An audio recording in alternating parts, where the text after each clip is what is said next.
Imagine a ship. It has no bow. It has no stern. It has no engine. And it cannot sail on its own. It looks like a rusty piece of a factory that accidentally fell into the sea. But it was exactly this ugly, clumsy iron box that humiliated the elite of the Luftwaffe. It had armor thicker than the legendary battleship Bismarck. It shot down more enemy planes than any cruiser or destroyer in the entire Soviet Navy. The Germans called it the Cursed Island, and its own crew called it Columbina. But it went down in history under a name that made the enemy's blood run cold. Don't touch me. I'm going to show you a story of insane engineering audacity. A story of how, in just 15 days, a true monster was assembled from scrap and leftovers. You will find out why this ship is missing from official reference books, and what tragedy hides behind its incredible record. This isn't just a story about war. It's a story about how a steel square broke the back of an aerial armada. Are you ready to learn the truth hidden in the archives? Then let's begin. The sky over Sevastopol was tearing apart. A German dive bomber pilot tightly gripped his control yoke. The wind howled outside the cockpit glass. Below was the dark blue water of the Black Sea. He was hunting for a target. A cruiser, a destroyer, a battleship. Any large prey worthy of Luftwaffe bombs. But when the smoke from the anti-aircraft burst cleared slightly, the pilot saw something unimaginable. Down there, in the water, there was no elegant silhouette of a warship. Standing in the sea was a giant, ugly, rusty steel square. It had no funnels, no masts, no engines. It looked like an abandoned chunk of an industrial plant. But this motionless piece of metal was erupting with such a dense wall of fire into the sky that the air around it was literally boiling with red-hot lead. The plane shuddered. The pilot violently pulled the yoke toward himself, trying to escape the deadly cloud of shrapnel.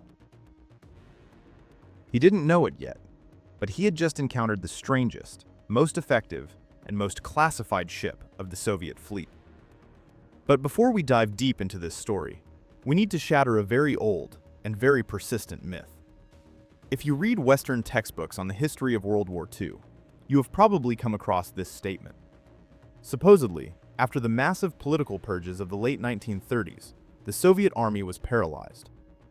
We are told that the surviving commanders were so afraid of repression that they completely lost their initiative.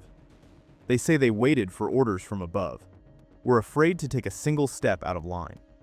And that is exactly why they suffered catastrophic defeats in the first months of 1941. It sounds logical, but it's not true.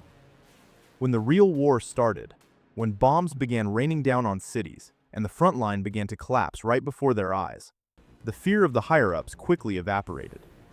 For the sake of survival and victory, local lieutenants and captains displayed miracles of engineering and tactical ingenuity. They took responsibility. They broke regulations. They cursed at their superiors, demanding spare parts and ammunition, and walked directly into enemy fire. It was exactly this kind of desperate, unmandated local initiative that gave birth to our hero today. Officially, in the documents, this object was listed under the boring name, Separate Floating Anti-Aircraft Battery No. 3. At first, the sailors jokingly dubbed this clumsy square Columbina. But very soon, another, more folksy name stuck to the battery, a name that had been traditional for the Russian Navy since the 18th century. Don't touch me. And it wasn't just a catchy title. It was a fair warning to any pilot who risked approaching the naval base. Imagine a rectangular platform, 50 meters long, 30 meters wide, the height of a 5-story building, 15 meters of solid metal towering above the waves. It was absolute surrealism against the backdrop of classic warships. 22 downed aircraft, an absolute record for a single ship in the Soviet Navy. If this iron box had been a fighter pilot, it would have been awarded the title of Hero of the Soviet Union twice for that number of victories. This ridiculous square changed the course of defense for an entire region. But to understand how this steel monster ended up in the middle of Sevastopol Bay, we need to go back to the very beginning, to the days when the Soviet Union was on the brink of total annihilation. Summer of 1941. The air is thick with smoke and despair. The front line isn't just shifting east, it is collapsing in entire sectors. German armored spearheads are tearing through Soviet defenses, and enemy aviation reigns supreme in the sky. For the Soviet Black Sea Fleet, the main base was Sevastopol, a fortress city, the heart of USSR naval power in the south. But from the very first days of the war, one thing became obvious. The fortress was vulnerable from above. Junkers Ju-87 dive bombers and heavy Heinkel He-111s methodically turned port facilities and ships anchored in the roadstead into blazing torches. German pilots felt like the masters of the sky. Every morning, the piercing wail of sirens echoed over Sevastopol Bay. Bombs tore the water apart, raising giant white pillars. Ships maneuvered wildly, trying to dodge the strikes. But the bay is an enclosed space, a trap. The fleet desperately needed massive anti-aircraft defense, an anti-aircraft shield capable of driving the vultures away from the main base. But where could they get this shield amidst total retreat and chaos? Factories were being evacuated. Logistics were torn to shreds. Every anti-aircraft machine gun, every cannon was worth its weight in gold. And here we come to the most interesting paradox of the early months of the war. The problem wasn't that the fleet lacked guns. There were guns. Barrels of various calibers, removed from ships or simply uninstalled, were gathering dust in warehouses and arsenals. The problem was where to put them. To organize an effective circular defense of the bay, they needed stationary batteries on land or powerful anti-aircraft cruisers on the water. But building concrete pillboxes on the shores takes a long time, and there were simply no free warships capable of carrying heavy anti-aircraft artillery while sitting at anchor like a floating target. Destroyers and cruisers were needed at sea to provide fire support for retreating troops and to escort transport convoys. The situation seemed hopeless. The sky remained wide open. German reconnaissance pilots photographed Sevastopol daily, preparing new, even more massive air raids. The fleet command understood. If they didn't find a solution in the coming weeks, the base would be destroyed from the air. And then, someone at headquarters, or perhaps an engineer at the ship repair plant, came up with an idea. An idea so desperate, ridiculous, and insane that in peacetime, the author of such a proposal could have been accused of sabotage and court-martialed. Someone looked at the unfinished hulls of ships standing forlornly at the piers of the Sevastopol naval plant. These were hull sections of the giant Project 23 battleships, the Sovetski Soyuz class. The construction of these ocean monsters had been frozen even before the war started. Huge, empty steel boxes destined to become parts of unsinkable dreadnoughts. They were just sitting there, heavy, clumsy, absolutely useless in a war of maneuver. And then came the question that changed everything. What if we don't wait for these sections to become battleships? What if we take one of these giant steel squares, weld it shut completely, plate it with armor lying around in warehouses, and just mount every spare anti-aircraft gun we can get our hands on onto it? This wasn't an order from Moscow. This was pure, unfiltered, local initiative. Engineering improvisation on the brink of madness. No long approvals, no years of prototype testing. The decision was made instantly. In late June 1941, as German tanks were tearing toward Kiev, the order was given in Sevastopol to build Object Number 3. This order marked the beginning of one of the fastest and most massive engineering feats of the Soviet Navy. What happened on the slipways of the Sevastopol naval plant looked like organized insanity. Workers, engineers, and sailors worked in 3 shifts, almost without sleep. Construction began on July 19th. And when I say construction, I don't mean laying a keel and building a hull from scratch. They took that very central, cut-off section of the unfinished battleship. It was a giant steel box. If you stood on its deck, it would seem endless to you.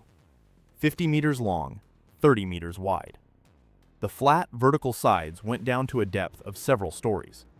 The total height of this structure was 15 meters. That's the size of a decent apartment building. But the dimensions weren't the most impressive part. The most shocking thing was what they decided to clad this square with.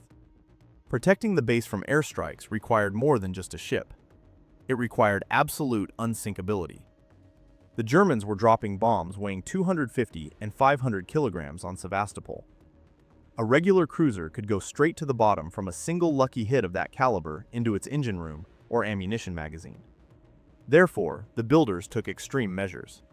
They decided to make the floating battery invulnerable. They took armor plates intended for the main caliber turrets of battleships and started welding them onto the sides of this barge. Layers of steel were stacked on top of each other, fastened with massive rivets and weld seams. Let's pause for a second and think about the numbers. The thickness of the side armor was no less than 374 millimeters. 374 millimeters of solid, hardened steel. For comparison, the German battleship Bismarck, the pride of the Kriegsmarine, one of the most heavily armored ships of World War II, had a main armor belt of 320 millimeters. American Iowa-class battleships had just over 300. But here, on a non-self-propelled, square iron box in the Black Sea, the sides were thicker than those of the deadliest warships in world history. But even that wasn't enough. Bombs fell from above, so the deck also required incredible protection. It was plated with 2 layers of armor.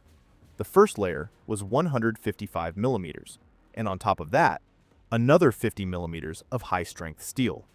That's more than 200 millimeters of horizontal protection. Furthermore, inside, this steel monster was divided by a system of blind, watertight bulkheads. Even if a torpedo or an aerial bomb pierced the monstrous side armor, water would fill only one isolated compartment. The battery would stay afloat. It was a true engineering masterpiece, created from scraps under conditions of a total time deficit.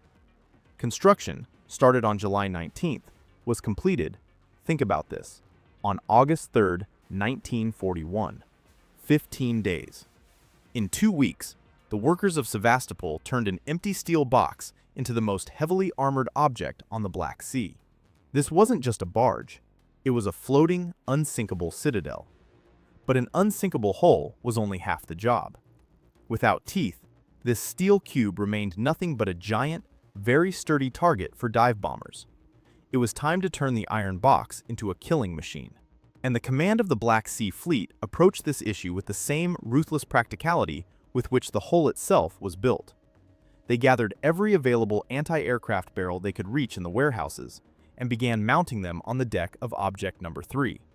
The platform was huge, so they decided to divide the armament into 3 independent batteries to provide a 360-degree sector of fire and maximum density. The main caliber consisted of 2 130mm B-13 naval guns. These were serious, heavy weapons, usually mounted on destroyers and destroyer leaders. They could send 30-kilogram shells to a range of up to 25 kilometers. These guns were intended to drive away surface ships or strike high-altitude bombers at long distances. But the most interesting part of their ammunition loadout was the so-called diving shells. Special munitions that, upon hitting the water, didn't ricochet but dove deep and exploded like depth charges, protecting the battery from submarines. This half-battery of heavy guns was commanded by Lieutenant Mikhail Lopatko. The second echelon of defense consisted of 4 76mm 34K anti-aircraft guns. This was classic, time-tested, medium-caliber anti-aircraft artillery, capable of creating dense curtains of shrapnel at medium altitudes. Lieutenant Semyon Kiger, a graduate of the Black Sea Naval Academy, was responsible for these guns. And finally, the close-range defense perimeter. 3 37mm 70K automatic anti-aircraft cannons under the command of Lieutenant Nikolai Danshin.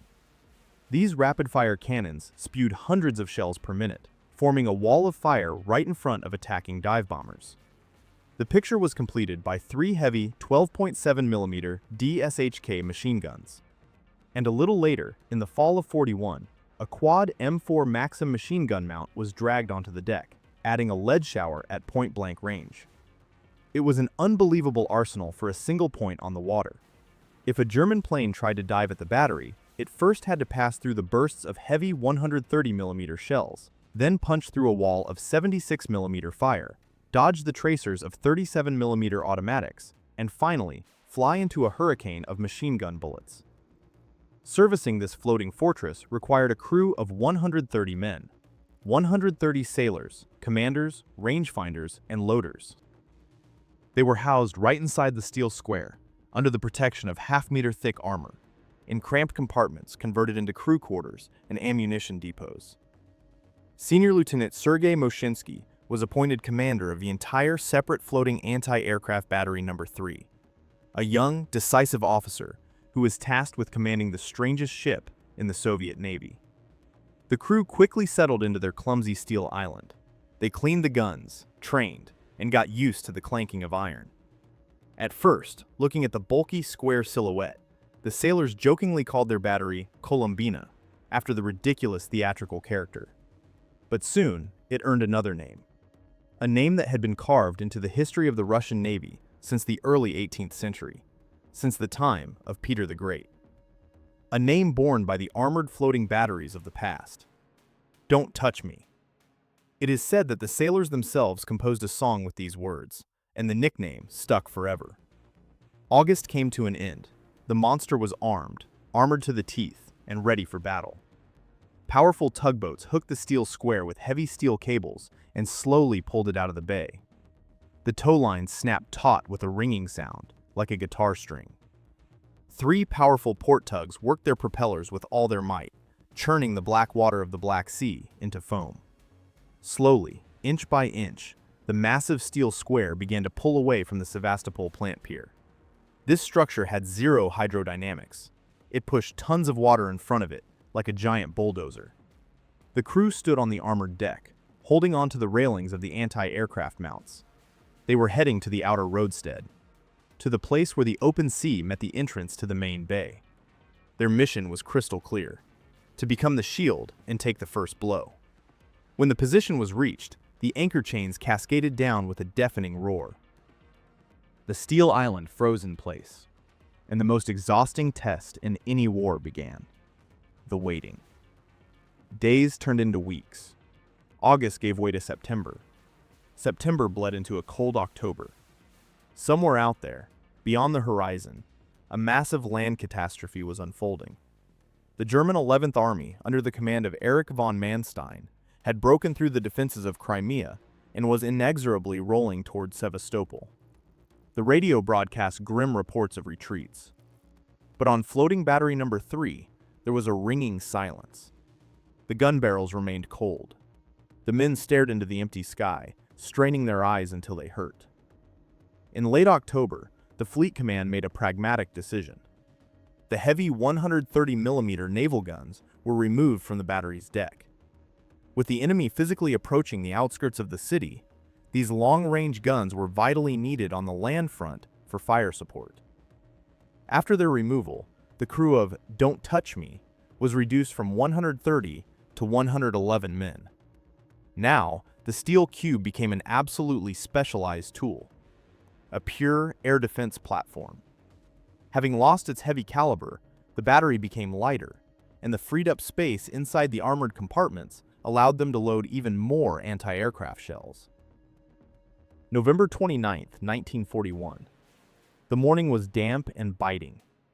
The wind drove low gray clouds across the sky. The rangefinders in the battery's tower, wrapping themselves in heavy pea coats, routinely scanned their sector. And suddenly, they heard it. A thin, vibrating hum of engines. The sound grew, turning into a menacing roar. A sleek silhouette darted out from the edge of the clouds. A sharp nose, straight wing lines. A Messerschmitt Bf 109, one of the Wehrmacht's deadliest fighters. He was flying low over the water, most likely returning from a reconnaissance mission or hunting for lone patrol boats. The German pilot must have seen this strange rectangular object ahead, but he clearly mistook it for an abandoned, rusty barge. That was his last mistake. "Target sighted! Distance 3,000, the gunner shouted. The battery commander didn't hesitate for a second. "Fire!" The steel box shuddered from the recoil. 4 76mm guns barked in unison. The air around the battery instantly turned yellow from acrid powder gases. The shells soared into the sky. A couple of seconds later, dirty spheres of explosions blossomed right in the Messerschmitt's path. The pilot tried to bank sharply, desperately trying to escape the kill zone. But the density of the Soviet anti-aircraft fire had been calculated perfectly. The rapid-fire 37mm automatics immediately joined the fray. Their ringing, rhythmic pounding merged into a continuous, mechanical roar. Fiery tracers reached out to the German fighter. One of the shells detonated right at the root of the right wing. The plane jerked, and a thick plume of black smoke erupted from the engine. The Messerschmitt rolled onto its side and, in an uncontrollable spin, crashed into the icy water. The splash fountain rose higher than the battery's masts. For a second, dead silence reigned on the deck. And then, 111 throats exploded in a cheer.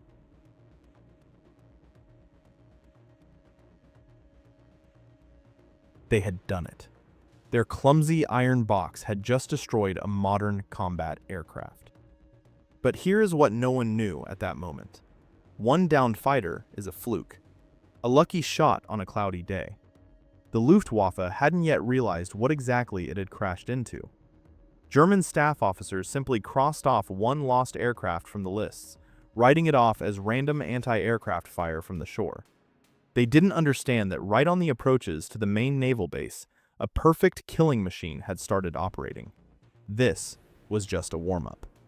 Because in December, the German command decided to finish off Sevastopol once and for all. December 17, 1941. The dawn brought no light. It brought death. Erich von Manstein gave the order for the second, massive assault on Sevastopol. On that day, the full might of the German 11th Army crashed against the Soviet defensive lines. The ground around the city shook from thousands of artillery shells. But the most terrifying strike was being prepared from above. To support the infantry and suppress the forts, the German command threw hundreds of planes into battle. The 8th Air Corps of the Luftwaffe, the elite of the air fleet, received orders to destroy the city's main artery, the port and the airfields. Junkers Ju-88s and Ju-87s flew in heavy, droning waves from the northeast. Their main targets were the Soviet aircraft parking areas at the Chersonese Lighthouse and the Kulikovo Field airfield. And right there, directly on their approach path, in the outer roadstead, stood Battery Number 3, a square island that was impossible to bypass. At 7 a.m., the combat alarm sounded. The sailors of Don't Touch Me rushed to their guns, slipping on the icy, armored deck. The frost burned their hands. Their breath puffed out in white clouds of steam, but the adrenaline drowned out the cold. "Air raid! Bearing 30! Altitude 4,000!" the spotter shouted, pointing into the gray sky. A wedge of twin-engine Junkers Ju-88 bombers emerged from the low clouds.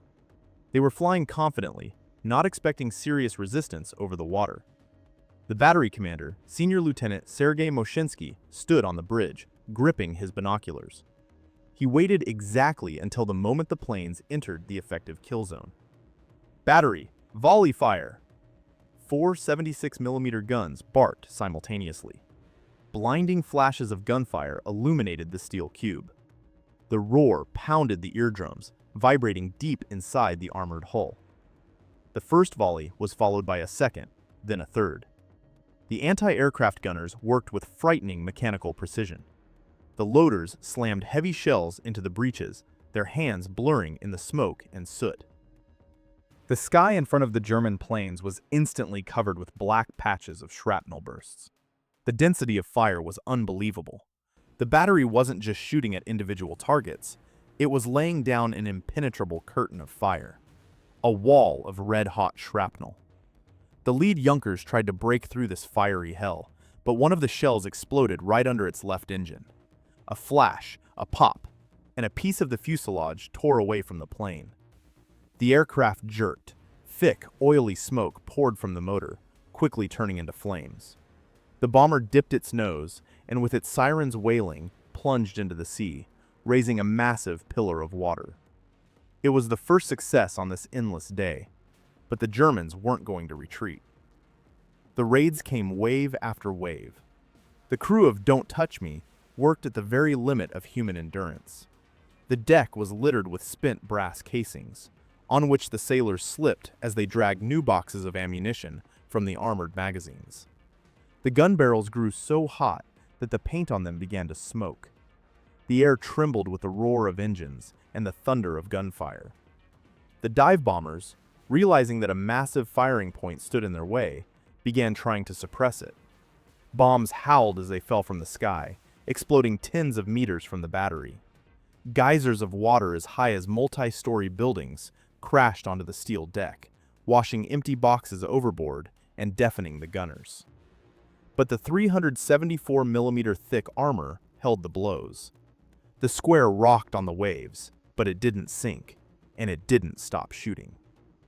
At some point, Soviet fighter pilots defending the city began to notice a strange anomaly over the sea, a zone where German planes simply refused to fly.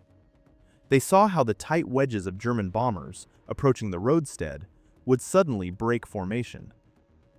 Luftwaffe pilots, terrified by the density of the anti-aircraft fire, dropped their bombs randomly, straight into the water, and hastily banked away. Battery number 3 wasn't just shooting down planes.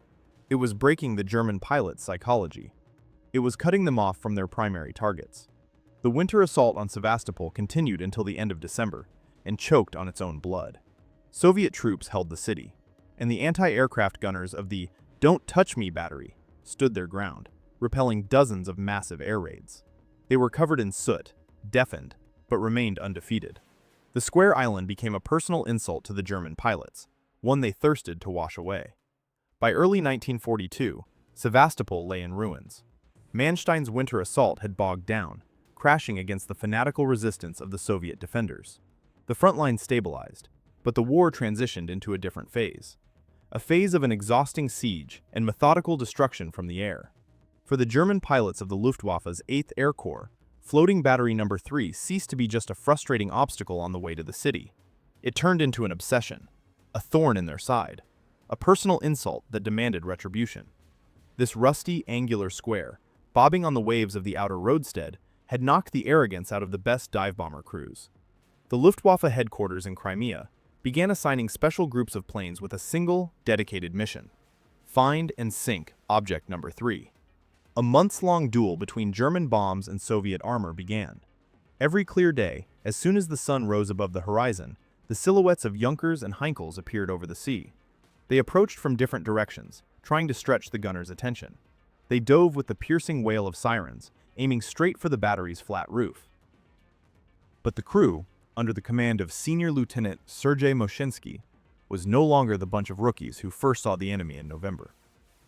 Over months of continuous combat, they had evolved into a single, perfectly tuned mechanism.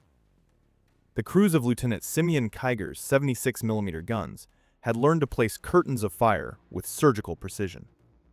They didn't try to hit a single plane during a dive. That was too difficult. They calculated the trajectory and put a wall of explosions right in the squadron's path. The dive bomber had to either fly into a cloud of red-hot shrapnel, risking being torn to pieces, or veer off, dropping its bombs wide of the target. And if any German pilot was desperate enough to break through the medium caliber, he was met by Lieutenant Nikolai Danshin and his 37mm automatics. At close range, these rapid-fire cannons literally sawed planes in half with tracers. The heavy DSHK machine guns and the quad Maxim mount completed the picture, flooding the space above the deck with lead. On January 14, 1942, the gunners of Don't Touch Me added another destroyed Junkers Ju-88 to their tally.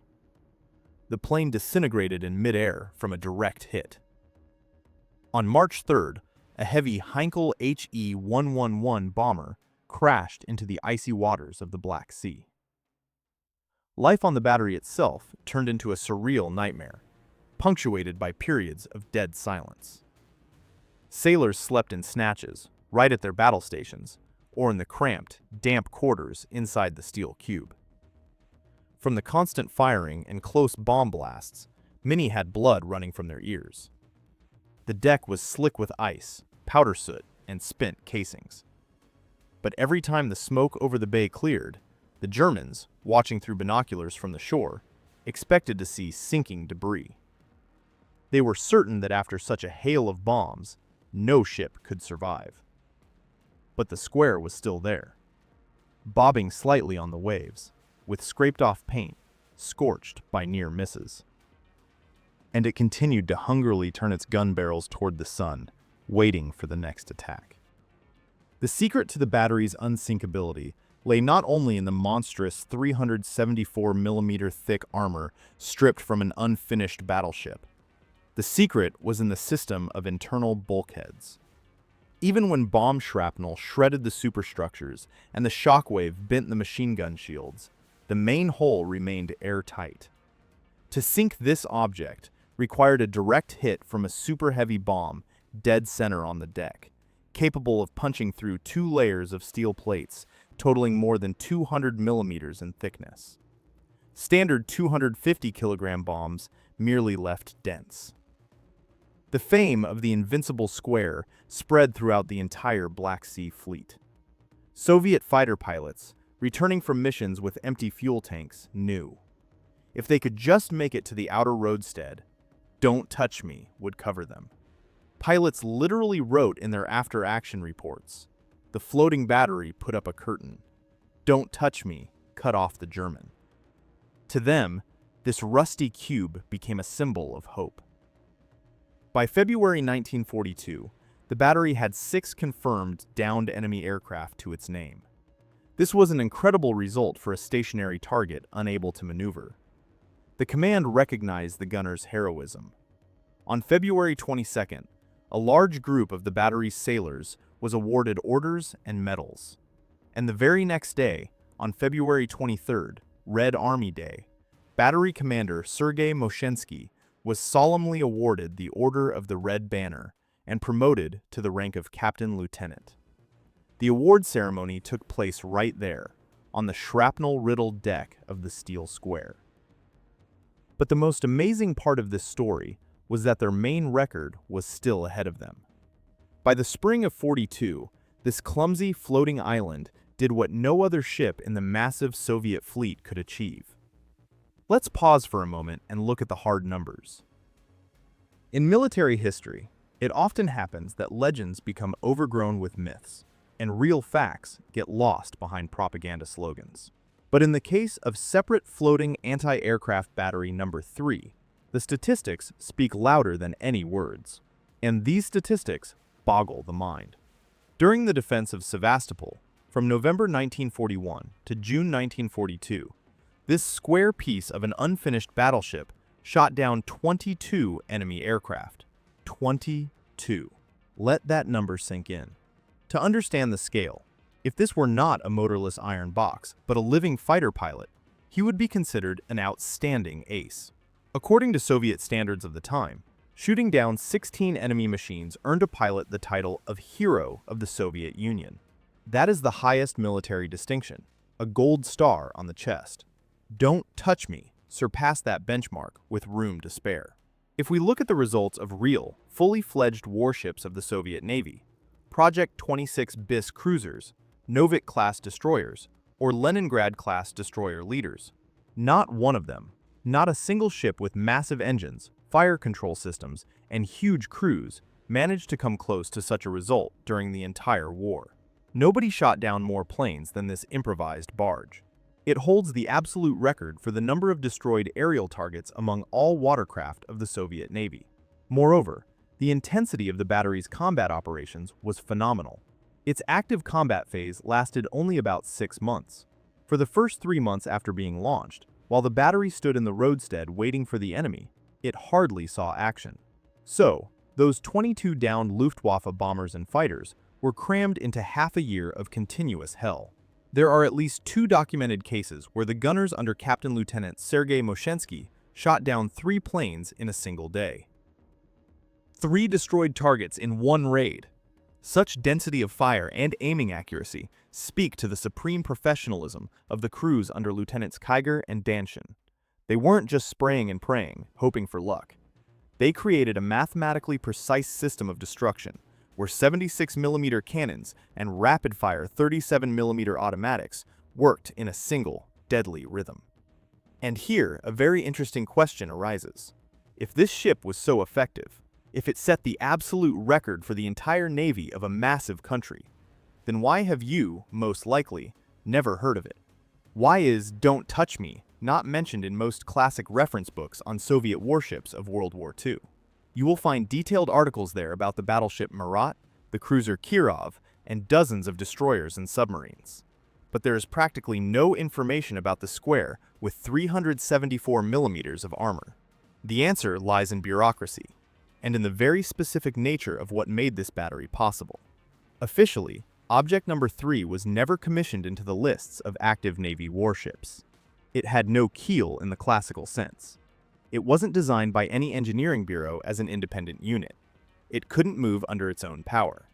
For the pencil-pushing staff officers in Moscow, it was just a barge, an engineering anomaly cobbled together on the fly from leftover sections of the Sovietsky Soyuz project, a non-self-propelled floating platform assigned to the coastal defense of Sevastopol. Naval reference books have columns for battleships, cruisers, gunboats, and monitors. But they don't have a column for an iron box welded together in 15 days. Battery number 3 fell outside all categories. It didn't fit the parade standards of the fleet, and therefore, after the war, it was quietly pushed to the background of official history, the forgotten record of the strangest ship ever built. But for the German pilots who repeatedly slammed into a wall of fire over the outer roadstead of Sevastopol, this square was more real than any cruiser. And by the summer of '42, they realized that the only way to break through to the city was to wipe the floating battery off the face of the earth at any cost. Spring was ending, June was approaching, and every siege, no matter how heroic, has its mathematical limit of endurance. And this limit for the steel square and its crew was inevitably drawing near. Early June 1942, Sevastopol was caught in a steel vice. The German 11th Army, under the command of Colonel General Erich von Manstein, pulled an unimaginable amount of artillery to the city, including the giant Karl and Dora siege guns. The third and final assault on the fortress city began. The earth around the city trembled continuously. The sky turned black from the smoke of burning warehouses and oil tanks. This time, the Luftwaffe threw all available reserves of the 8th Air Corps into battle. The density of airstrikes exceeded all conceivable limits. Hundreds of German planes hung simultaneously over the ruins of Sevastopol, dropping thousands of tons of bombs a day. It was methodical, mechanical work to destroy every living thing. And right in the path of this aerial juggernaut, in the crater-pocked outer roadstead, still stood floating battery number 3. Don't touch me. It was a terrifying sight. The armor, once smooth, was now scarred with shrapnel dents. The black paint had burned away to the bare metal. The deck was slick with dried blood and machine oil, littered with spent shell casings. The battery's personnel were beyond physical exhaustion. The men were deafened by the continuous roar of their own guns and bomb blasts. They slept in snatches, right beside the cannons, waking only to the alarm siren. But every time another wedge of Junkers appeared over the horizon, the guns of Lieutenants Kiger and Danshin roared to life. The barrels, glowing red-hot, continued to spew dozens of kilograms of steel and lead into the sky.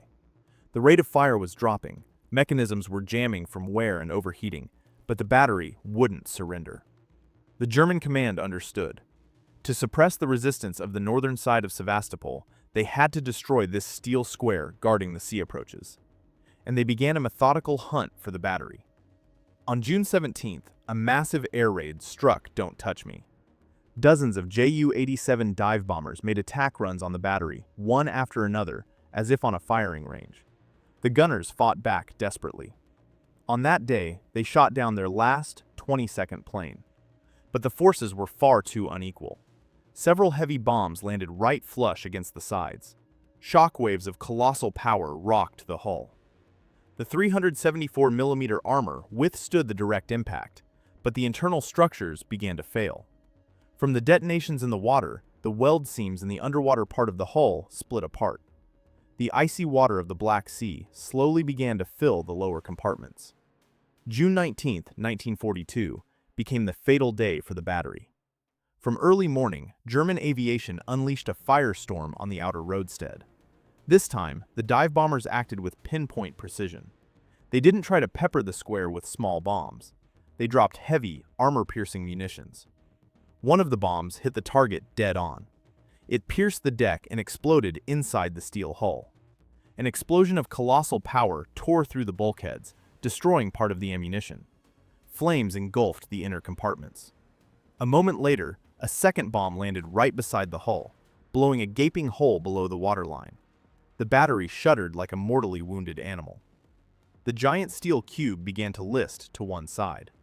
Water roared inside, flooding the ammunition magazines, crew quarters, and the diesel generator engine rooms. Communications were cut off. The guns fell silent, one by one. Captain Lieutenant Sergei Moshinsky, wounded and shell-shocked, gave his final orders.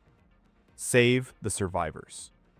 The crew, losing comrades, began abandoning the sinking fortress. They jumped into the water, carrying the wounded away on pieces of wood and lifebuoys, under continuous strafing from German fighters that rained lead on the sailors, floundering in the heavy fuel oil. "Don't touch me," went underwater slowly, with dignity. It didn't capsize. It simply sank, deeper and deeper, until the gray water closed over its battered deck, hiding forever the strangest and most effective ship of Sevastopol. On June 27, 1942, separate floating anti-aircraft battery number 3 was officially decommissioned by Fleet Command Order. The hero city fell just a few days after that. But the history of the battery doesn't end there. It remained down there, at the bottom of the outer roadstead of Sevastopol Bay. A massive, mangled square sarcophagus made of 374mm thick armor steel. A silent monument to human ingenuity and desperation. A monument to the 130 sailors and officers who turned a chunk of rusty iron into the deadliest anti-aircraft platform of World War II. Let's return to where we started this story, to that very persistent myth about a Red Army paralyzed by fear in the model year of 1941. About commanders who were afraid of their own shadows, waited for orders from Moscow, and dared not show initiative for fear of execution. The story of the floating battery, "Don't Touch Me," shatters this myth to pieces. It destroys it just as effectively as Lieutenant Danshin destroyed German dive bombers with his 37mm automatics. Nobody at the Supreme High Command headquarters drafted a plan to create square dreadnoughts from battleship scraps. Not a single admiral in Moscow sat with a compass, calculating how many anti-aircraft guns could fit onto an unfinished section of the Sovietsky Soyuz project. This was pure, unadulterated, 100% grassroots initiative. The engineers of the Sevastopol naval plant and the junior officers of the Black Sea Fleet looked the impending catastrophe in the face and said, "We have no ships, we have no time. But we have guns and we have steel. Let's make a monster." And they built it in 15 days. They broke every conceivable rule of shipbuilding. They created a vessel with zero hydrodynamics, no engines, ridiculous dimensions, and absurd armor plating. But it was exactly this engineering absurdity that saved thousands of lives. Every one of the 22 downed Luftwaffe planes meant dozens of bombs that didn't fall on the hospitals of Sevastopol, that didn't explode on the decks of evacuation transports, that didn't destroy Soviet fighters on the Kulikovo field airfield. Every one of these victories was bought with the blood, sweat, and unbelievable nervous strain of the crew commanded by Captain Moshinsky. Today, you won't find this strange warship in any official parade ground Navy reference book. Bureaucracy loves beautiful shapes, the sleek silhouettes of destroyers, and the powerful turrets of cruisers. Bureaucracy doesn't know which column to use for a motionless square island that outgunned the rest of the fleet in the number of destroyed enemies. But the true history of war is not written in staff offices. It is written on rusty decks, under the howl of falling bombs. by the hands of exhausted, deafened men in soot-stained coats. Men who laughed at death, called their steel prison Columbina, and sang the song "Don't Touch Me" while staring through crosshairs at diving Junkers. And if you ever find yourself in Sevastopol, look at the smooth blue surface of the outer bay. Down there, under many meters of water, object number 3 still lies, the unrecognized record holder. An anti-aircraft battleship, assembled from the fragments of hope, which proved to the whole world, when true disaster strikes, courage and initiative always defeat fear. Thanks for watching. Subscribe to the channel so you don't miss new stories about forgotten but incredible episodes of the past. And remember, sometimes the most effective solutions look exactly like insanity. See you next time.